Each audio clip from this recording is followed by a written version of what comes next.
श्री स्वामी समर्थ.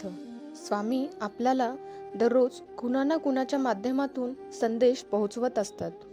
स्वामी म्हणतात, परमात्मा हा एकच आहे, पण त्याने तुम्हाला कसं वागायचं यासाठी सर्वच कौशल्य दिलेली आहेत.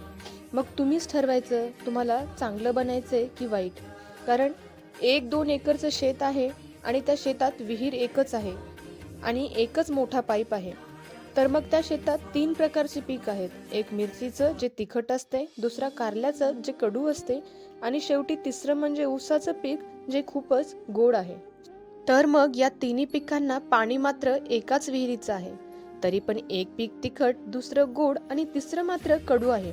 मग हे कसं शक्य आहे? पाणी तर एकाच विहिरीचं आहे, म्हणून आपलं जीवन पण असंच आहे. ते तुम्ही ठरवायचं तुम्हाला काय बनायचंय ते. मिरचीप्रमाणे तिखट का कारल्याप्रमाणे कडू की ऊसाप्रमाणे गोड, आणि ठेवून वागायचं. देवाचं कर्तव्य आहे त्यांनी पूर्ण केलं, पण पुढे कसं वागायचं हे तुमच्या हातात आहे. स्वामी जे बोलतात त्यावर अंमलबजावणी करा.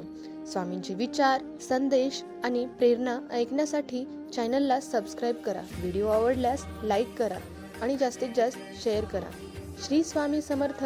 जय जय स्वामी समर्थ. श्री स्वामी समर्थ. जय जय स्वामी समर्थ.